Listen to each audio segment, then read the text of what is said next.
things Indian, friendly voices. Today we are going to discuss art. Art is something as is whose history is as early as that of human existence. From the time of rock paintings to later murals and everything, art has a very close affinity with that of human beings. It is not as if one individual who is expressing one's own thought or emotions or imaginations through paintings, but sometimes through a community's lifestyle, life itself is expressed through art. And sometimes, like in the case of us, in the case of Warli, the language itself is through the paintings. So to discuss all this and more, we have two very, very good friends with us. Thank you, Rajmohan. So let me formally introduce you to two excellent artists who have come on our show today. One is Subhashini and other is Ranjani. Welcome to both of you. So Subhashini is someone who's very well known in the Twitter and Instagram world.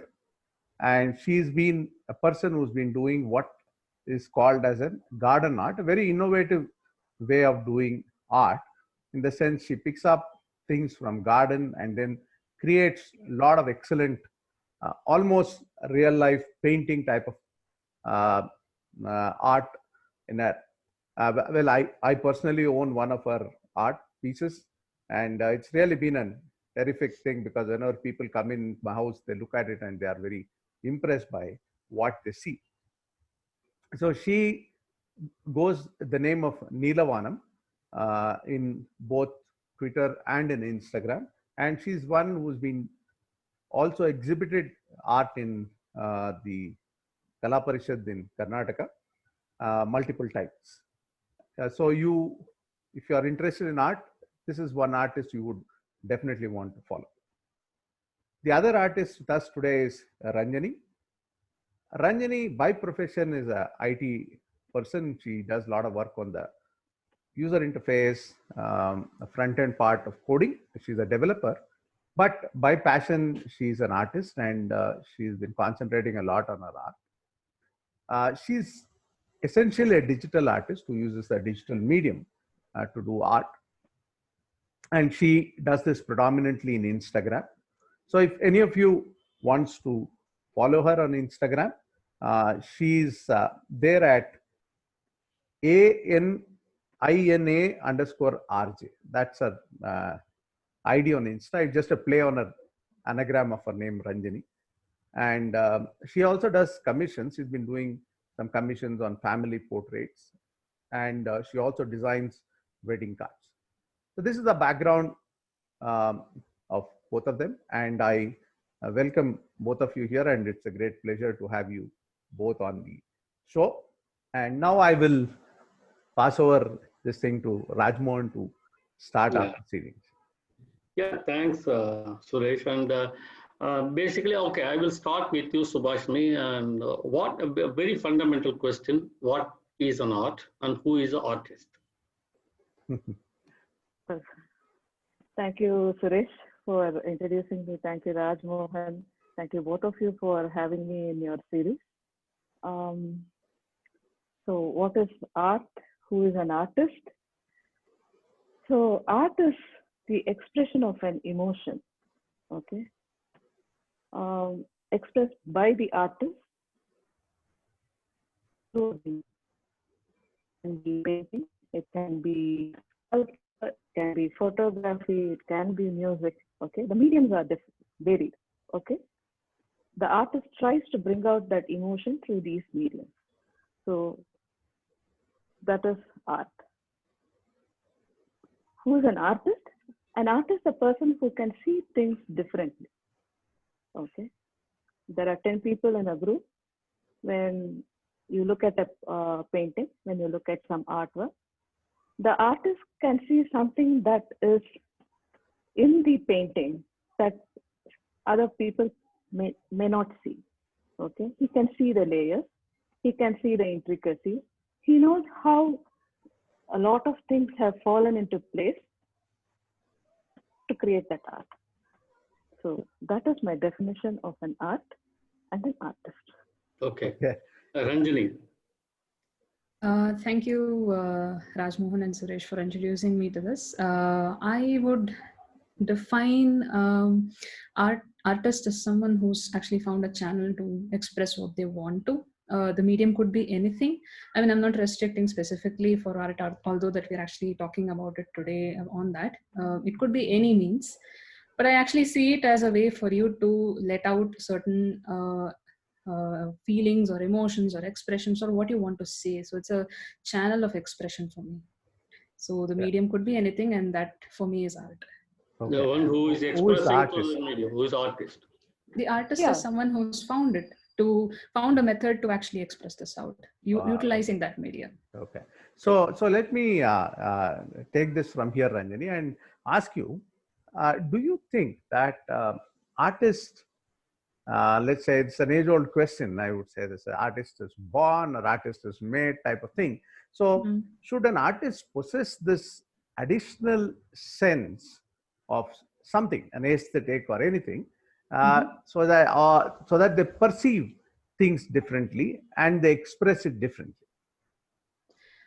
Or is it something you think, over a period of time anyone can develop? I mean, I'm just extending the question. I think that follows a very, very similar thought process that if people have seen the movie Ratatouille, it has a similar line of thought process. An artist can actually come from anywhere. But you're not stating that everyone can be an artist, but they can come from anywhere. So I don't see it as an additional sense, but I do believe that artists have the willingness to be vulnerable and to express that out. And that is what makes it a lot more different. I mean, any one of us can draw a ball, but to make that look different and to make that look speak something to someone else, there requires a certain amount of expression in it, and an artist is able to bring that out. I mean, they are able to channel that out, emotion out on a piece of paper or any other medium. So that's what I truly believe, because everyone has an artistic side. Some of us hone that as skills, become better at it, and are able to channel that out. That's what I would say. So here, just again as a supplementary here, so you're sort of trying to define that there is a difference between a craft and an art. Would that be that understanding be correct? You can actually place it that way, because there is art for joy, and then there is art for making you think further or making you feel a little more than what you didn't think this could be possible, but now there's a completely new line of thought that it brings about. So there is both. That's very interesting. That's very interesting, and then you're mentioning, because the word art etymologically, in Latin, it means skill. It means a craft. So it's very interesting what you're saying. Yeah. So will Subhashini, your thing. So should artists possess something different? I mean, you answered it already, I guess, in the first thing, but beyond that, asking, can some of this skill be taught, learned, and what do you think is the difference between, say, being a very good craftsperson and being an artist? Yes. So I think artists see things that others don't see. So that is my basic premise. Okay. See, we all listen to music. Okay. To a layperson, he knows that there are 7 notes, sarigama, padanisa. Okay. You listen to a melodious song. You keep listening to it repeatedly. Okay, but for a person who understands music, who knows some music, okay, say he knows a bit more than sarigama padanisa, he sees something more than that. Okay, he sees how the swaras flow, how the words are sung within emotion. Okay, but for a composer, he knows, he can just deconstruct the entire thing. He knows how the lyrics are, what are the emotions that the singer should should express. He knows what instruments have to be played. He knows when the violin should come in, when the cello should come in, when the flute should come in. He knows when to stop it. He knows what to do with the music. Okay. And similarly, be it a cook, a chef. Okay. I know the flavor of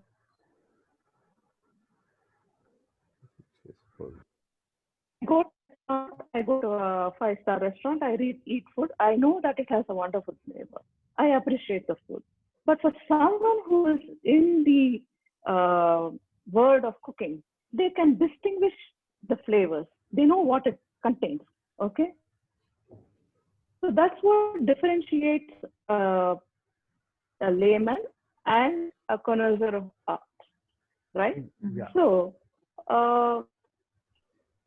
So that's exactly what artists can do. Okay, artists have the special ability to see things that what others can't see. So when you see a sunflower, you are inspired to recreate it. Okay, Yeah. you see an emotion there.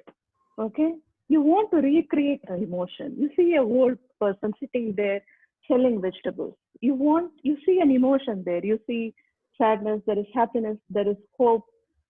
Whatever be the emotion, you want to recreate it as a painting. Right. Okay, and you are trying to recreate the entire thing on a canvas or a sculpture or as a lyrics or as music. Okay, but you are the creator of this, so you know where you layer it. You put them there in particular order and you present it to the world. Okay, and you expect the audience also to connect with your work in the same emotion or see something else. Okay, this is the emotion that you want to show the world. Sadness, probably. You want to show that emotion to the world and you want people to connect to it. Okay, you want to show hope. You want people to see that. So that additional sense is what distinguishes an artist from others. You can't expect somebody else to appreciate the same things the same way you do. And that's exactly why photography is beautiful. The composition of a photo is beautiful because everybody can take a photograph. Everybody has a camera phone. Everybody has a camera. You can take a photograph, but there's something called a composition. You know what to bring into that photograph to bring out that emotion. So I think that an artist should have an additional sense, okay, to express. Okay. It's an essential quality. Okay. So if the other thing that if you want to say about the music, when somebody sings, okay, I can listen. As I already said, you know how to disseminate. But when you sing, when you hear Carnatic music, it's an acquired taste. You know the swaras that are going around in the music. But a musician knows how the swaras are going around and coming back to the same note where they started. Okay, so that happens only when you know the art, when you know the layers of the art. It cannot happen otherwise. So artists are special people. They are gifted people who have a sense, an identity, who have a unique sense. I mean, in their own craft. I mean, a musician knows about music. A painter knows about his painting. A sculpture about a sculpture. Okay, so they then know their art, their field, Okay. and that's what distinguishes them. Okay. Now, before Rajmohan goes on to ask the next question, let me just ask this one. I mean, I also thought there is some a small distinction between being a connoisseur and critic and an artist, in the sense that there are many artists who actually do not know the technique of what they do. For example, there are some wonderful singers, like even SPB, for example, who never knew classical music, but they could sing music. Like there probably are a lot of artists of the olden times who really did not know the technique but could still produce great art, right? So like I said, you can be an excellent critic. Like I can be an excellent critic of some one part, but I may not be able to do anything with the art on my own. I just wanted to put that there, that the creativity seems to be more the artist's forte than necessarily the technique. I mean, there have been brilliant people who are both extraordinary, technically excellent people plus creative people. So I just thought I'll just put that thing here. Yeah, Rajmohan. So there is one interview where Bombay Jayashree says, okay, so she's, I don't remember the exact conversation, but I know that she says that She became popular because of Vashigara. Oh, okay. Mm. Okay, Yeah. she's a Carnatic musician. Yeah. Okay? And she plays with the swara. She has explored it so well. Okay, but she says somewhere that she is known to the world because of Vashigara. I know.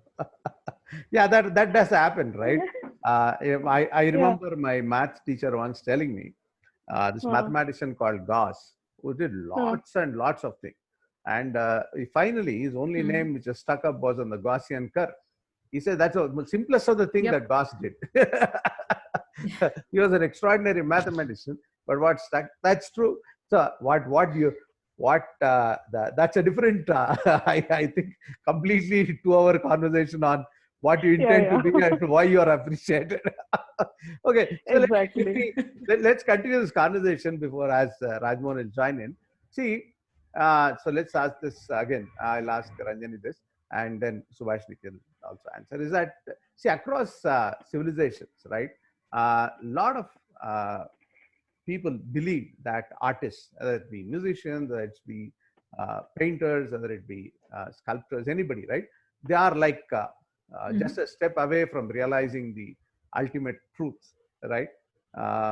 That's the people's belief. Whether it is true or not, let's not get into that. But and they are the inspiration for millions, right? I mean, it could be, for example, if you take the case of, let's say, SPV recently, right? When he passed away, you can see the outpouring of grief because he has inspired so many people with his art, right? Right. That's the same way with Pandit Jasraj passed away again during the Corona times. A lot of people feeling sad for him. They have inspired so many people. So my question to both of you is that what is it that inspires the artist? So you can speak their own experience, and or if you know other experiences, you can always tell. What is it that inspires you? Or what is it that inspires an artist? So for me, there are multiple areas Inspiration. from where inspiration comes from. Multiple. That's the beauty of it. Also, I think because you don't have to restrict yourself into one way. Correct. The daily life itself has a lot of things. There are a lot of people who do, things that you see in a daily life. Like we were actually talking about the still life subjects that I was actually working on, and that itself was inspiring me to do a lot of things that are occurring in the daily life, and the kind of work that I could churn out. People were able to connect to that, and then associate what they see in their daily lives too. Then there were times when I actually found inspiration in my personal experiences and things that I wanted to express out of that. So one of the people who really inspired me into art was my grandmother, my father's mother. She was herself a very good artist. She could sing, she could really cook well, and she could also do a lot of handicrafts. And she taught me painting. In fact, she introduced me to painting. So she's the reason why I'm kind of, I've always had an attachment towards art. And I actually did a tribute to her. I made an artwork for her. So yeah, which I'll definitely share. But it's the fact that there are so many things that you can find inspiration from. That's what makes art exciting for me. You can find them even in the most remotest of the things that can inspire you to do stuff. Right. And like Subhashni actually said, that it's the skill, or it's the additional sense that an artist has, that they can actually bring about this. It could be just a simple thing, but they can bring about this emotion and actually express that out. Okay. I think that's what's special. Yeah, Subhashni, what inspires? I know the garden does, but no, nature itself is inspiration, See, if you would, okay, so Rajmohan, when he introduced the topic, he was telling us that about cave painting, right? Correct. So why would a man go and start painting in caves? Right? What inspired him? He wanted to leave a message. He wanted to express his ideas, his thoughts. What went through his mind? What inspired him? What his create? 4,000 years later, the colors were alive there, fresh and nice. what inspires man? It should be nature, right? And if you would look at anything around us, okay, we always see that nature inspires us very. Nature is the first thing that will inspire you. Look at the architecture. If you would go to Hampi, Somnathpur, the sculptures, the whatever you see is inspired by nature. The lotus flower, the banana flower, okay. Those are the things that surround the temple. Okay, and then if you would look at these sculptures, there is a lady who is holding a corn, sugar cane. Okay, these are the visuals that you see around you. Okay, and then there is of course mythology and all those things. But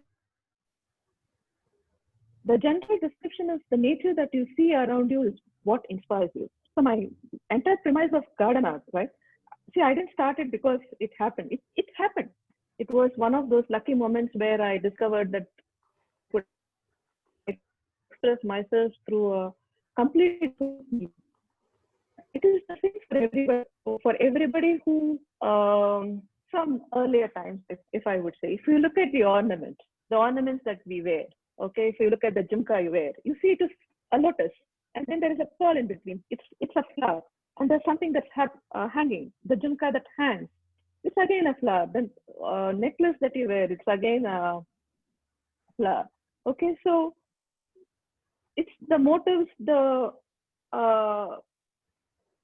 little things you see around you is always inspired by nature is my thought about this. Okay, I mean, the inspiration comes from what you see, and also the way the light falls on something. Okay, see, I can see a leaf, I can interpret it as a woman or a bird. Okay, that is a gift that I have. I learned it, and it is not that I got a gift and from heavens and oh yeah, I'm happy about it. Okay, but I have developed it. I have worked on it. I have not just created two artworks and then said, okay, yeah, I've done something. People like it. I'm done with it. Okay, but I persevere. I try to polish my ideas. I try to look out for more things, and it has happened to me. Because I persevere. It is not something that every time something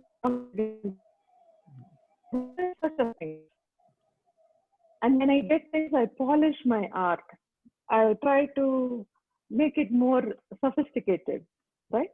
So the inspiration comes from nature or whatever things you see, the way the light falls on it or the emotions behind it.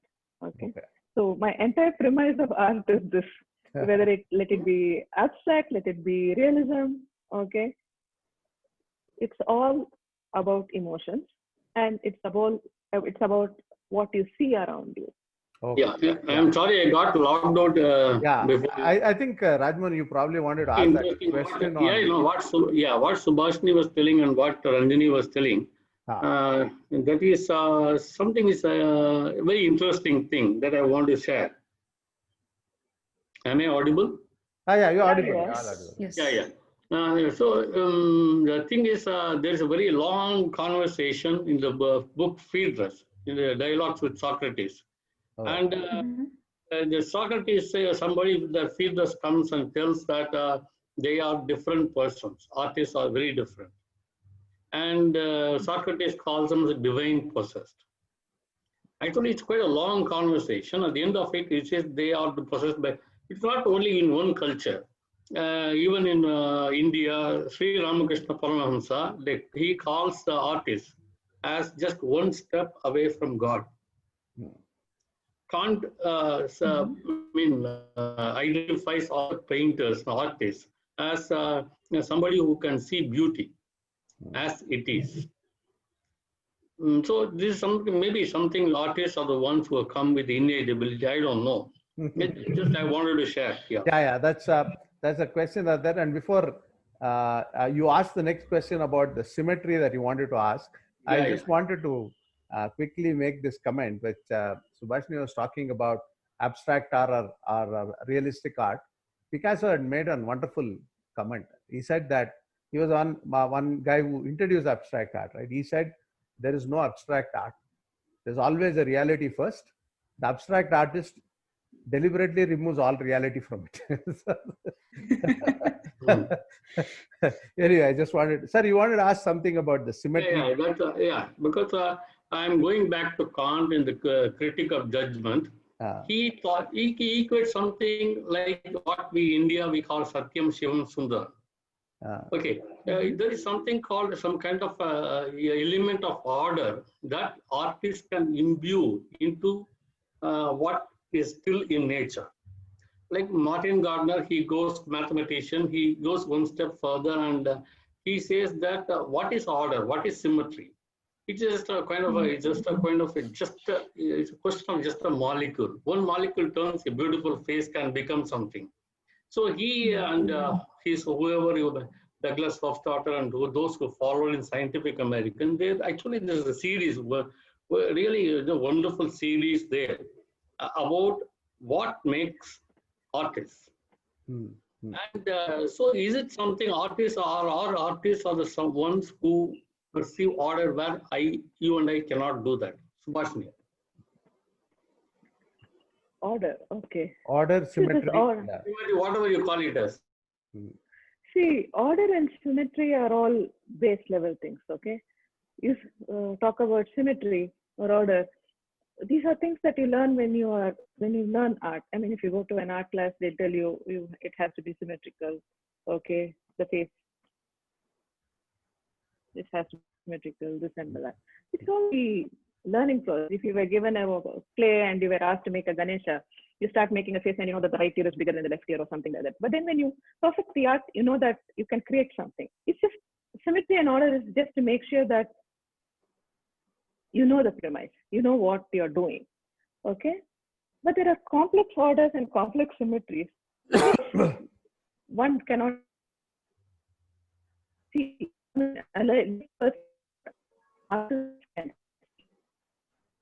Okay. So, how do I describe this?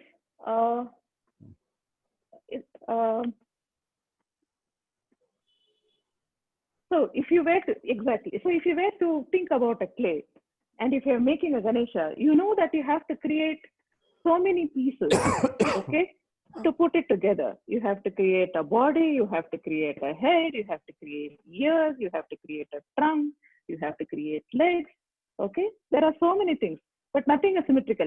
I mean, you can't create a symmetrical Ganesha, then it's a cylinder, okay? But you have to have ears, okay? So there are so many symmetries involved that you have to put them all together to create that order, okay? So similarly in a painting, there are so many layers there. There is a light layer, there's something that comes up, there is dark, there is something that highlights, there is a shadow, there is 2 or 3 layers of different colors of the same shade, okay? So many layers that come into play together. So there are so many things that are higher order symmetries or higher order, whatever you call it, okay, layers, okay? So I don't think I'm explaining.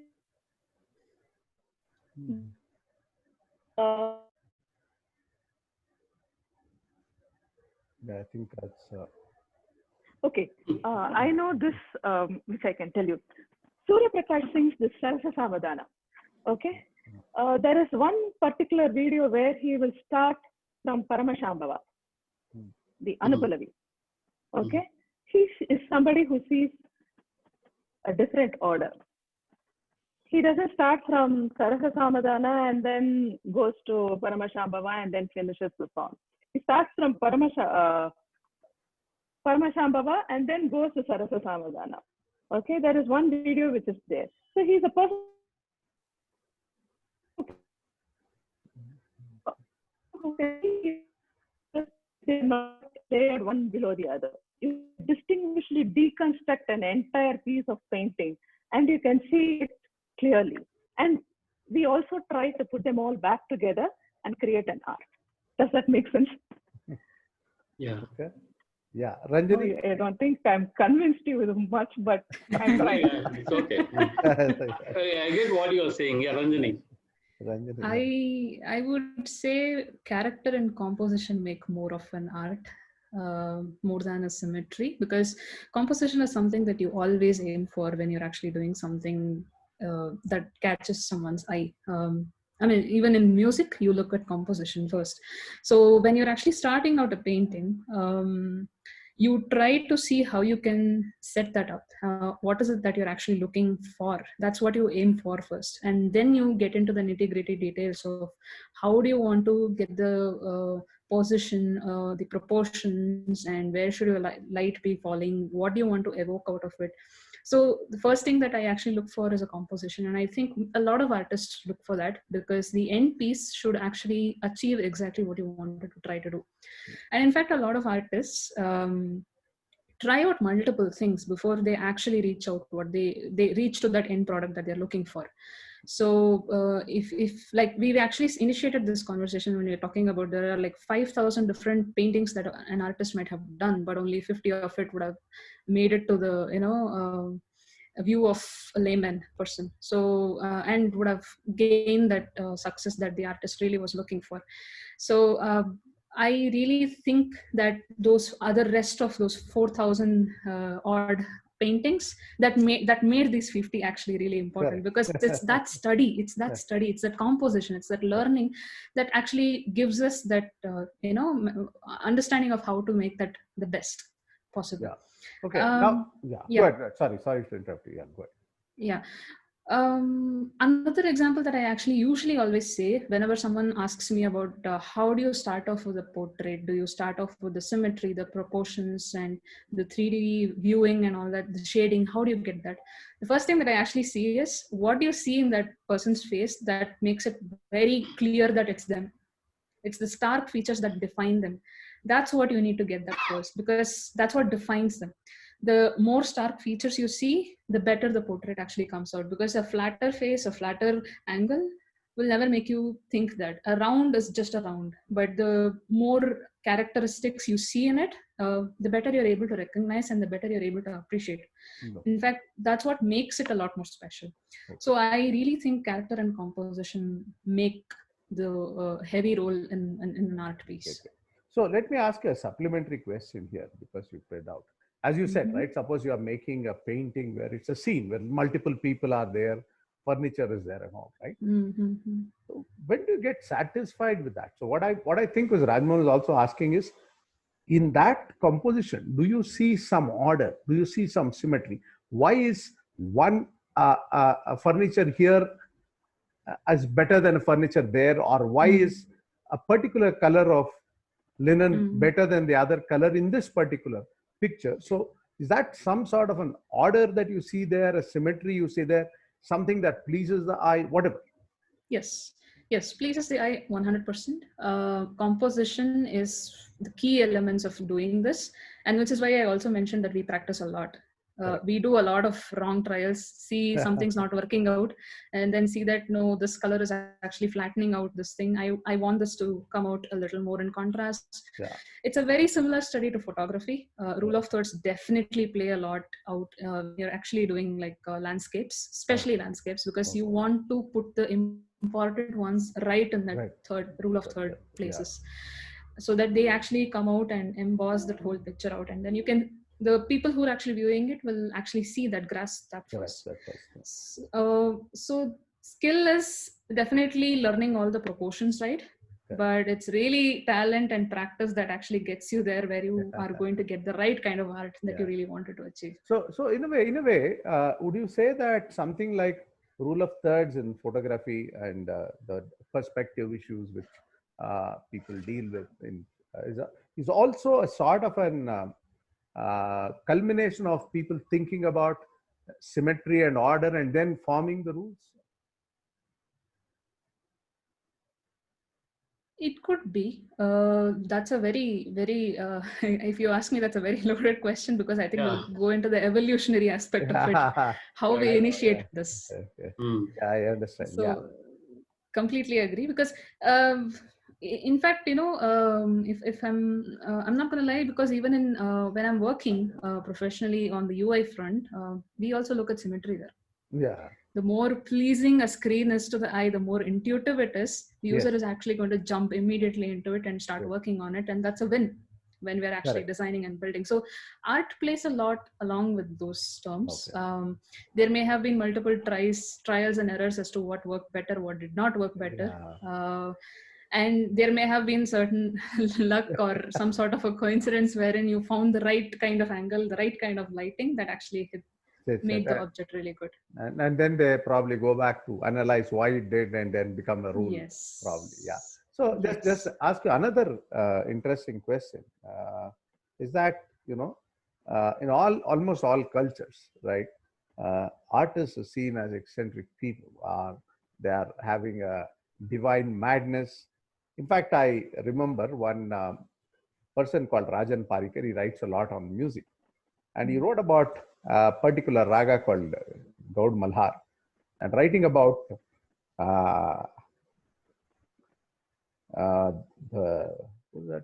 Mallikarjun Mansoor's rendition of the raga, he said, this cannot be created by a person, right? This can only be created by a person in whose bones the demons of madness have taken up, right? And he said, this is not the handiwork of any rational human being, right? So that's the question. So why do you think, is that really sometimes people stretch it out because of few eccentric things, or is it really a divine madness, or is it that some people actually work hard on it? There are, what is your own opinion on that? Yeah, Ranjani can go probably first. Okay. I think art in itself has multiple phases. So there are few people who derive art from what they're feeling, their emotions. It could be even rage or it could be madness.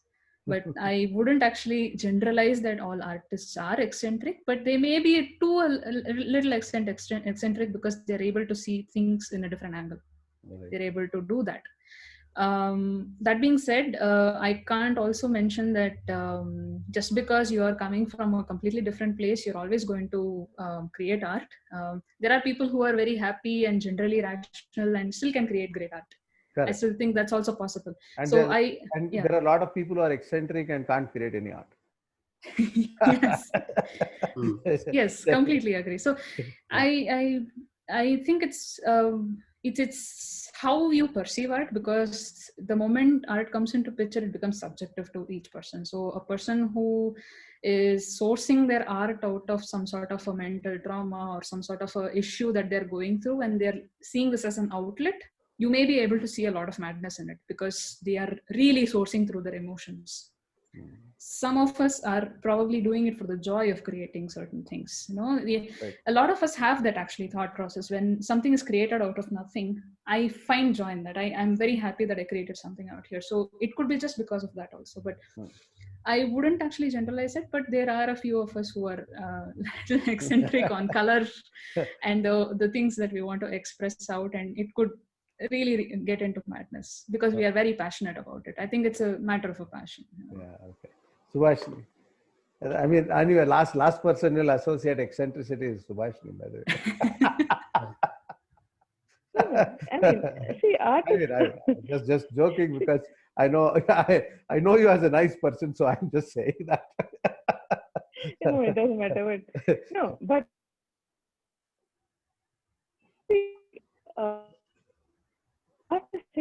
we don't get a bubble around things. Okay. It is a world we live in. So it is something where we are very comfortable in. Okay. I know for a fact that when I'm angry, or I have to think about something, or I have to reconcile with some ideas or things, I just go into a bubble called art. I just go start creating something, and I'm comfortable there. I don't require anybody else in that bubble. It's my own world. Okay. So it gives me a comfort. So I prefer that bubble. Eccentricity is that if you look at Van Gogh suffered depression all through his life. Okay. small. I think we lost her there. He also died early in life. Okay. And did he recognize that he was a great artist? And was he recognized a great artist during his time?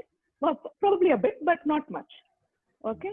But now his art is worth millions, right? So do you associate Van Gogh's depression with his artwork? How do you relate these things, right?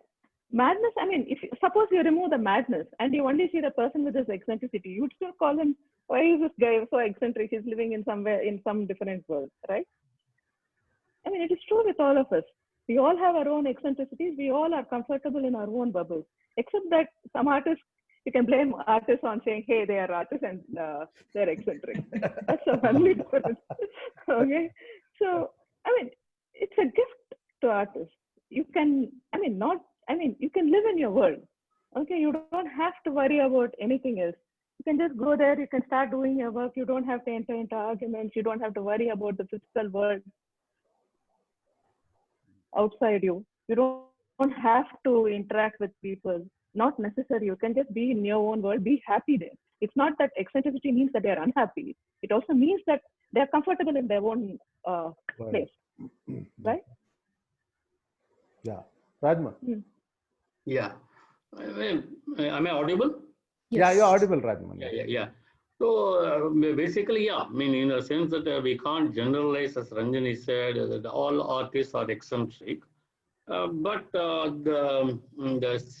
Actually, that one point both of them were made, that beauty itself is symmetry. What we categorize as symmetry may vary from culture to culture. Again, that's another beauty of this. Mm-hmm. And what we see as a beauty here is not, well, definitely will not work in Africa. What works in Africa will not work in Europe. But overall, even what we call as eccentric, like somebody like Paganini, he was classified as demonic. I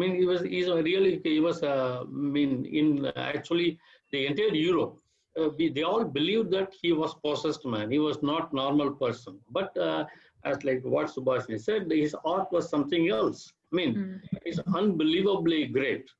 Even today, it's only one person who we can compare is Ilayaraja. That kind of a demonic virtuoso only Ilayaraja has. And that is one thing I wanted to say, that what we call is eccentric in India is very different. Like, some Australian cricket players, they came and they said, if there is a World Cup for staring at strangers, India will win hands down.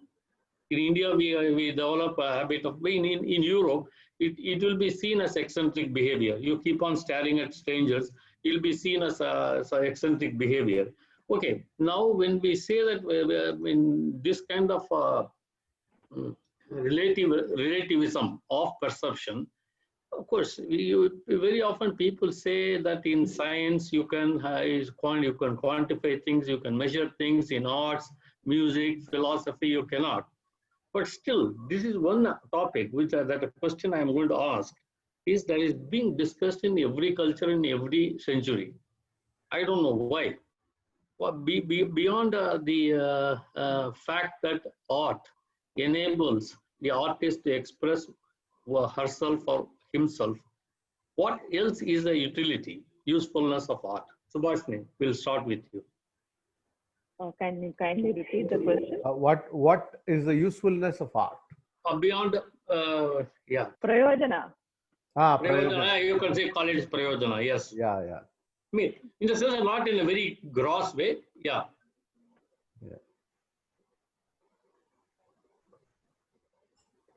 Anything, I'm coming to your introduction. Why did this person who lived 5,000 years back went into a cave and drew something? What was the prayojana there? He could have, all that he had to do was hunt animals, eat them, sleep, wake up, walk around, procreate, kill animals, eat, live. What prompted him to go to a cave to draw? Okay, this prayojana is a very Indian thing. Okay, it's a purpose of this. So you'll see this in most of the families. Okay. Oh, பாட்டு கத்துக்கிறியா? என்ன பிரயோஜனம்? நல்லா வாசிப்பியா? பைசா கிடைக்குமா? So you're always looking at the purposefulness of things. Okay, we are not doing anything for the sake of art, for the sake because it gives you happiness, for the sake you love doing something. You're always measured. You will always end up measuring things with, is it useful? Will this fetch you money? Okay, this is a very wrong attitude. Okay, art doesn't feed. Okay, in reality, art doesn't feed. Okay, that's a different point. We'll come to that later. Okay, but it is true.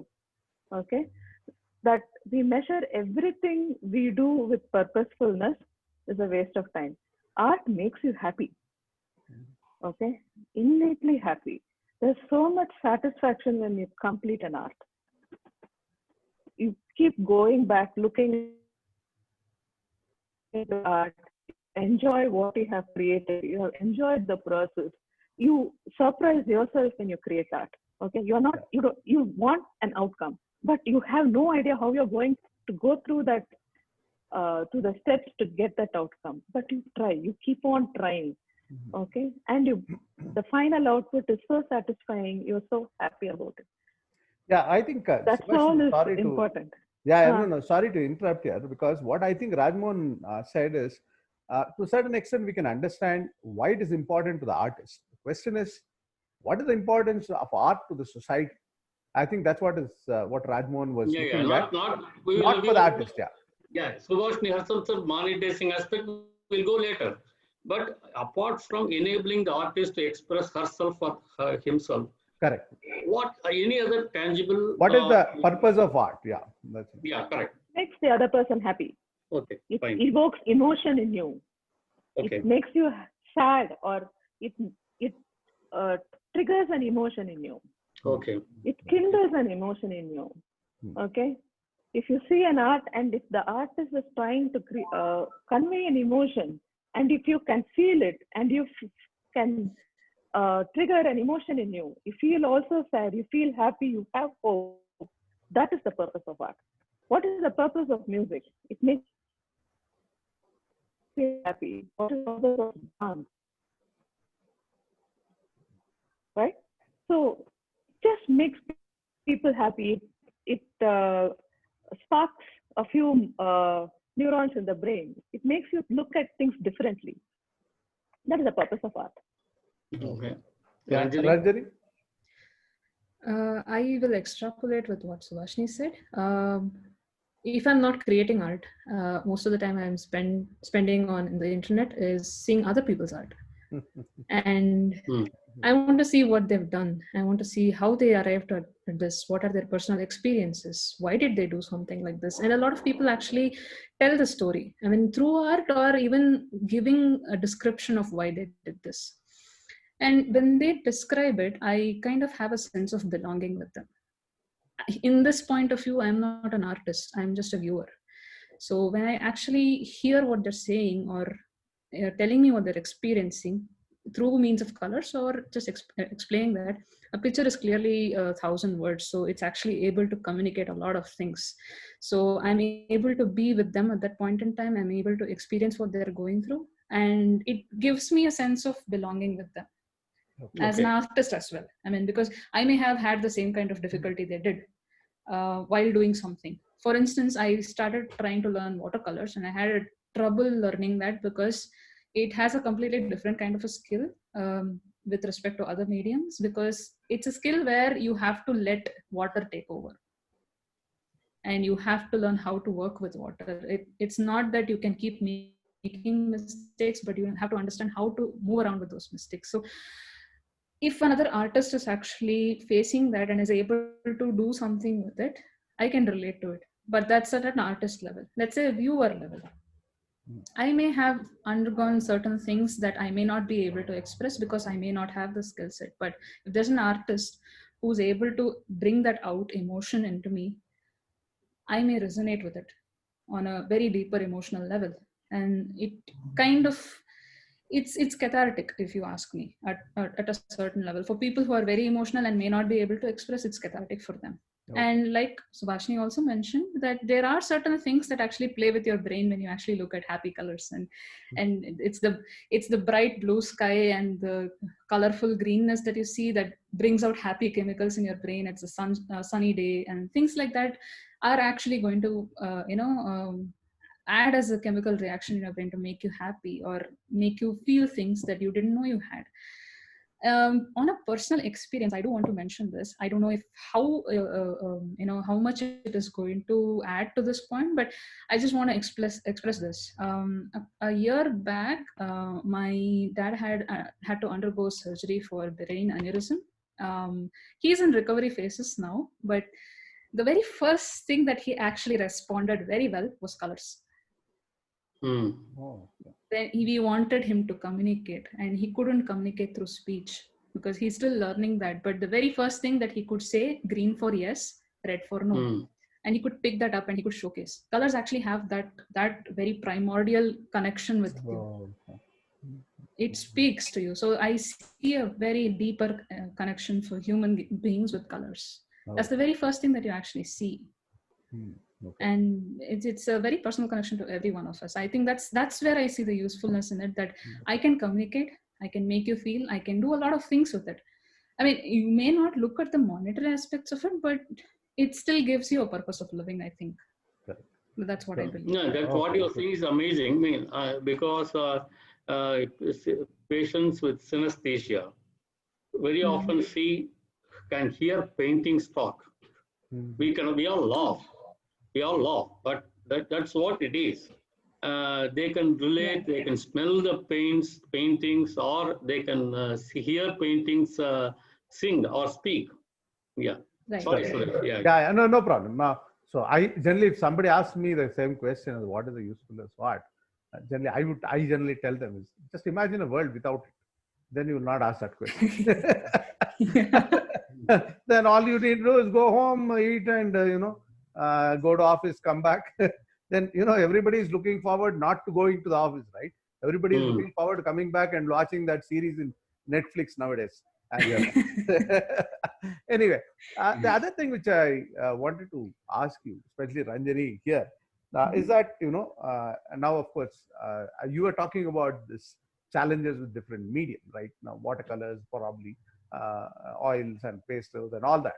Now of course we have the digital art form, which is patronized by a lot of youngsters, and they seem to have taken to this in a very big way. So what are the challenges of this art form? And so just to tell you why I'm asking this is also, I used to be a very keen photographer when it was in the film age. The moment it came to digital, I gave up. The thing was that the amount of work that I had to do on digital is too much. I mean, it is like you have to sit there and every photograph do an anti-filter minimum, and then do all that, which I didn't have the time or the inclination. And of course, when you see somebody, you just can pull a lever here, there, and make the photograph more beautiful. It looked like, what is it I'm doing? Nothing I'm doing, the software is doing something type of a thing. So what do you see as a challenge when you get to the digital era? And what do you see as something which is, very advantageous and which makes art, better for you to express yourself?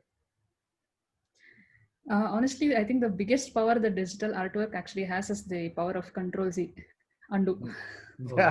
That's a power you don't get in the real life. Yeah, I know. But that being said, I think a lot of people abuse that power in digital artwork, because you can always cover it up, you can always do things. Correct. The attitude towards both mediums are different. With respect to handmade art, mistakes are great. Mistakes are wonderful. Mistakes are what makes it special. In digital artwork, you have the chance to correct them and to make it better always. And that in a way is a boon and a curse, if you ask me. So sometimes I've consciously avoided doing it. Don't erase things. Make it happen. Make the mistake happen. Let it happen, because it may bring about something that you didn't even plan for. And you may think that, hey, this is actually turning out better than what I expected. But with respect to challenges working with digital, even I've faced that learning curve difficulties wherein I couldn't understand the amount of brushes that I see in a particular software. There's just so many things to work with. You're offering me so many things, but is it really helping me what I really want to do with it? I don't think so. Often that doesn't happen. So what I have actually done is I've spent a lot of time on different softwares, taken up the trial period and tried out things. Is it really working for me? Am I able to achieve what I want to do with it? Is it comfortable? Is it making me jump on multiple things? And am I quickly able to churn out things? And if that's possible, then I immediately stick on to that. And if it's becoming extremely difficult, extremely technological, then I tend to sway away from it, because if it's going to give you a difficulty even using it, making art is going to be much more difficult. So the software needs to be very, very, very easy to use. That's how you can work with it. Yeah. Like how even any other medium. The other benefit that I see with digital is that you just have a single piece of software that you have to move around with. And if it's an actual handmade art, you need other materials to go along with it. Right. So I predominantly use an iPad to do digital art, and it's just one iPad and one pencil, and I'm sorted. I can go anywhere I want and happily just sit and do art. I'm not restricted by other things. I don't have to ensure that did I carry water, did I have these things, did I do those things. So for someone who does a lot of plein air, the in-person kind of artwork, I prefer digital because it's quick. It's very quick. And obviously the youngsters would like the instant gratification aspect of it. That is always going to be there. But usually people, once you get over that, you will realize there's a lot more hard work involved in doing the artwork itself, even if it is digital. I mean, there are multiple techniques you can work with it in that. Right. So because I remember this statement by Ilayaraja, he said if I had come to music field some 20 years or 25 years later, I would not have been a music director, because nowadays you need to know the manuals, not the music. First thing you need to know is the manual and not the music. Music comes second. You know the manuals and you know where to get the CDs from. A lot of art, lot of music can be created. Right? That's why. Have you tried digital art, and what's your take on that? Yeah, I have. And I completely agree with Ranjini when she says it controls me that it's a blessing in digital art. Okay. So it has allowed people to explore the art. Okay. Even people who are afraid of creating something, drawing something, control Z, delete helps you to recreate things. Okay. And I see a lot of people who see a cloud, and I mean, you always have this, when you see a cloud, you see a tortoise or a bird or something. So you take a photograph and then they draw around it, and then they say, I saw this. I mean, that sort of expression, artful expressions have happened, are happening also. So it is very nice. And what she says is completely true. You don't have to carry a brush or water and any of those things. You can go anywhere, you can sit, you can start sketching. Okay. Yes, it is a different medium, but it's a very comfortable medium. It makes you, it's very easy on you. But of course, easy in the sense it looks easy, but there are a lot of layers that are involved, the way, the techniques that are involved to create a art. Okay, it's complex in its own way, but simple to look at. Suresh. I think we are almost reached that, so we can. Any other questions you have? I just wanted to check if they have some art which they can display here. Yeah. Before that, hope you are recording, Suresh. Yeah, my recording is on. Yeah. Okay, it's fine. Great. Actually, it's wonderful different perspectives we got on these questions. Actually, if we have another 1 hour, so we can go on talking. Such a wonderful topic, and perspectives are also fresh, actually. I just wanted to check if you have your art with you, which you can display here. I mean, it can be seen on the screen. Share the screen. That can be seen, then you can, if you can. Subhashini, you want to go first? You want to go first? Go first. Please. Okay. All right. Yeah. Let me. No, you can. You want to share your screen? I think. Yeah, Rajman, I enabled. I have enabled. you have the chat. enabled her to share the screen. Okay, great, great. Okay. Great. Yeah. So how? Let me just check. Just 1 minute. I'll also check In the where. bottom, there's a In the bottom, screen. in the bottom, Share you screen have will to be there. expand your screen. Expand your screen, and share at the bottom screen. you say share screen. There's a button. The Yeah. standard issues you are talking about, no technology. Exactly. Knowing where the buttons are. Exactly. You need to know that, and that's when you. Yeah, you just have to ensure it is the full screen now. That Alright. then in the bottom part you'll get that share screen button. Oh, I think I may have to give permission for this. No, I have enabled. No.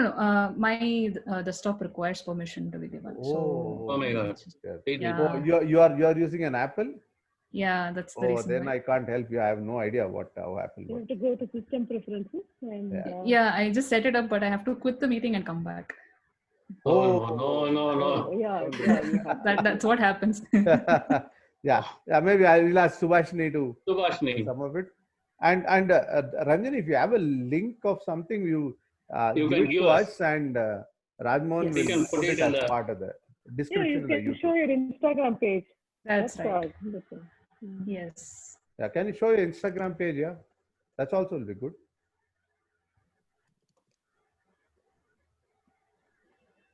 Shall I just send it in the chat here? Yeah, so I will that, copy it. Yeah, one yeah. of you can I will see? copy it. Yeah, copy it, or you can always put it in that Twitter DM so that I think it has come. Sir, you copy it, sir. I'll also copy it. Yeah. Yeah.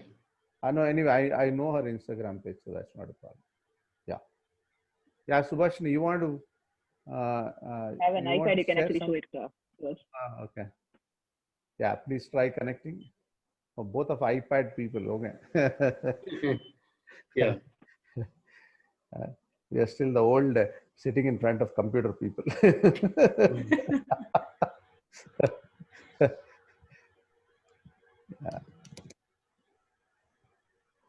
Yeah, I think Subhashini is Can I also. share?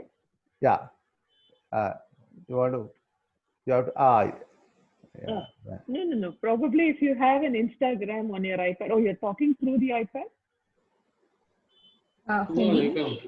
No, she's just giving a link which we'll embed in the YouTube video description. People Okay, can go right, and cool. check that. So no, we want you, if you want to share something, you can share it now, or you can give the link. Rajmohan can put it in the YouTube. Yeah. Yeah, here it is. Yeah. Okay. Wonderful. Yeah, excellent. Yeah, You I've can seen see this. this, Yes, right? yeah. Yes. Yeah. So these are bougainvillea bracts, Mhm. and there is a drawing of 3 women, and the bracts become their tutu. So Okay. this No, was one of my first. Subhashini, many people will have the questions. I just would like to ask you the same. Do you draw and then put these flowers there? Yes. Okay. This is a particularly on a black board. Mhm. I have used white paint to draw it, and then I have placed the petals, the bract, and taken a photograph. Okay. Oh, wonderful. So, Yeah. Any other art? Do you yeah, have I your can show you. that Devi art? Can you show so that I Yeah. A Devi art I have to show you. Oh. This is one of my favorite things. Oh, So okay. there is this Tamil poetry which says, மரத்தில் மறைந்தது மாமத யானை, மரத்தை மறைத்தது மாமத யானை. Okay. So Yeah. this is an example of that, where if you see the leaf, Yeah, you will not you're see. only seeing the leaf, you don't see the elephant. But if you see the elephant, you no longer see the leaf. Yeah. Wonderful. Okay. Lovely. Yeah. Yeah. That's a So nice. these are just temple temple plant leaves. Okay.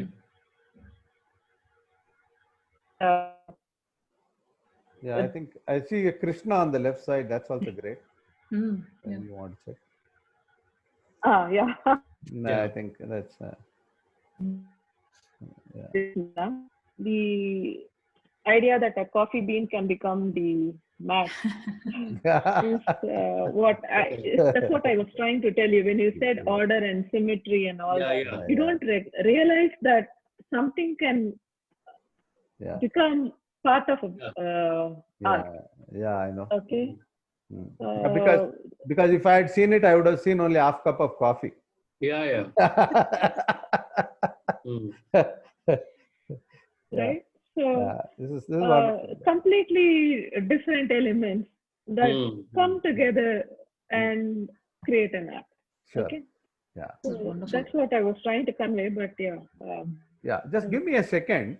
What I will also try to do is check if I can get the Instagram of Ranjani on my laptop. For that first Subhashini has to stop. Yeah. Let's. I'll share later. Yeah, I'll stop sharing the screen. No. You go ahead. If you have any more to show, please. Can I stop sharing? So you wanted Devi, but I can show the Devi here if you want to. Yeah. Please. Yes, please. Oh wow. So that is the Durga that I created for Navaratri. The eyebrows are drawn. It took me nearly a day or two to figure out how I would get the eyes. I tried a lot of combinations, and then I bought these Sampige flasks from Malleshwaram. The moment I looked at those Sampige flasks just in front of Asha Street, it struck me that this is going to take the place of an eye. So I was really in a hurry to come home, remove the petals, place it, and then the nose ring is bitter gourd. Yeah. So, and the lips are hibiscus flower. It's a petal of a hibiscus flower that was just wilting. So I arranged it, but it is something that took and everything to fall in place and create the art. So yeah. Okay. It's one of my favorites. Favorite ones. So That's exactly the same one I have in my house also. Yeah. That's a wonderful piece of art. Thank you. Yeah, Subhashini, if you can unshare, I'll just try sharing. Oh, stop sharing. Yes, sure. Just stop. Stop sharing. Yeah. Let me share the screen, and let me share. What is the 1 minute? I wanted to just check where are the other ones. I want to share the whole screen. Whiteboard, it's saying no. Zoom. Here. 1 minute. Can you see this picture? This is what Ranjani had put up. Ranjani, can you see this? Yeah. Can you just tell about it? Yeah. So this is my own art. This is completely inspired by the love and appreciation I have for my grandmother. She was the one who introduced me to art. She also had a habit of feeding us dinner in the night under the moonlight. So that's the reason why this is called Nla Saapadu. I am doing this as an homage where I have pictured her sitting on a stone bench. We used to have stone benches in my childhood home. So I picture her sitting there and looking at us, hopefully even missing us. So I wanted to do something to pay tribute to her. So this is something that I did on my own. So this took some time to picturize this. I had like multiple sketches and color combinations that I tried. Eventually it came down to this. So I just wanted to do this. Good. This is a personal. Yeah, excellent actually. Just 1 minute. If I'll just go to your thing. If there's any specific, I'll just put up the still life probably. Oh, you have to log in, right? You can show the recent most works. Year ones, right? This is the one. So this is a commission work. I don't need to do this, right? I'll just show it here. Is it okay? Yeah. I think this. I also posted another link. You can the specific links will open up because the profile will actually ask you to log in. Okay, let me see. Just go to the chat. No, you don't stop. You can. From there I think I can. Yeah. Right. So this is a watercolor art. Oh, okay. This is A3 size and it's a watercolor painting. I wanted to dab into watercolors just to see how this works out. Oh. And I think this is somewhere where I kind of achieved at least a good level status. It looks like Nadal. It looks like Nadal, So, yeah. yeah, I'm still learning this medium, but it's fun. Watercolor is a very unforgiving kind of a medium because once you make a mistake, you have to live with it. You can't do Yeah, anything about it. You yeah, really can't do anything about Yeah. it. yeah. So it's a very challenging medium, and No I control really, yeah, there is absolutely no control on it. In fact, the teacher I went to, she said this is actually going to test your skill of how much do you actually appreciate your work, Yeah. your own work. Yeah, Because yeah. if you are forgiving yourself, you'll know that it's a learning process. If Hmm. you master that skill, you're actually going to come out really good. So Correct. it's a very, very strong medium. Yeah, it reminds me of that joke, right? Two guys were staying alone, and one guy said, "Shall I make rasam or shall I make sambar?" That the other guy said, "It since you make whatever you do, we'll name it later." Yeah. Right? Like that, Yeah, I that's think what- watercolor is something similar. First you draw it, then you decide who's this guy. Yeah. Yeah. I just wanted to show this also. Actually, this shows up here, right? I think she was Right. doing this still life, Yeah. and these are garlic. This thing. You can open that as a Yeah. new link, and it actually will show the No, link. another one. No, not there. Oh, you got another one chat. Go Okay, to the one tab, minute. last one. Yeah, I'm just coming in, sir. The last one. Oh, yeah. There were three of them, right? Yeah. Okay. Right. No. Oh, this is opening the same thing. Okay, this is another one, I think. Just give me a second. Sorry about this. No. Let me give you the still life. What is one. no, this one, right? Let me say. This is one which came in. Oh, this is your grandmother. Okay. Yeah, I The think first you one was can- my profile. I'm just sending yeah. now. I can give you the one of the still lives. Yeah, that's right. Yeah, that will be nice. You can copy from now. Here. Right. Yeah. There we go. Wonderful. This is it's clearly seen that I actually used a reference of a photo. So the photographer has clearly decided the composition of it, and it's quite good. So which is why I picked this up. Okay. And I did also mention that the more stark features you have in a subject, the better it actually comes out, because it will actually pop out into your eye. That's the reason why I picked the subject. The more different things you see, you are more inspired to see that. If it's a flat object, you're just not really going to be that interested. You'll probably say, yeah, that looks like a normal garlic. But Correct. you see something peeling out, you see the skin of it coming out, you see a lot of abnormalities over there, and it actually catches your eye. Absolutely. Yeah. How did this happen? How did this happen? And that's the study that usually we go ahead with still life. It gives a lot more composition to it. Brilliant. Yeah. That's very nice. Yeah, very nice. Okay.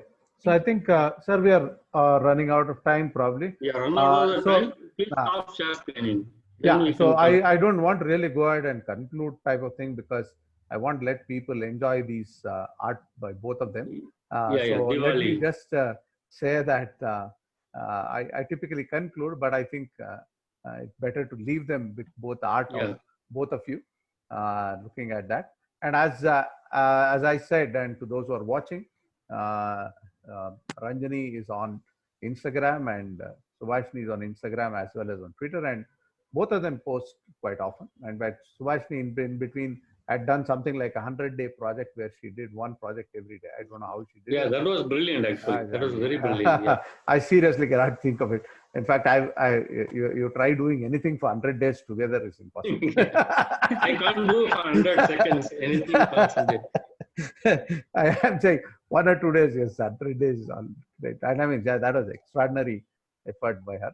So you please go and you can see a lot more in their pages than what you're seeing here. So let me take this opportunity to thank both of them. It was excellent. And as Rajmohan said, great perspective from people who are really good artists and who cogitate about what art means to them. And I thank both of them. Thank you, Subhashini, and thank you, Ranjani, for being on the show. Thank you. Thank you so much for calling us. Diwali, Ranjini. Thank you so Happy much for Diwali, having us. Subhashini. Yeah. Thank you, Rajmohan. Bye. Thank you, Thank you Suresh, so for much. having us. Bye. Yeah. Yeah. Bye. Bye. Bye bye bye.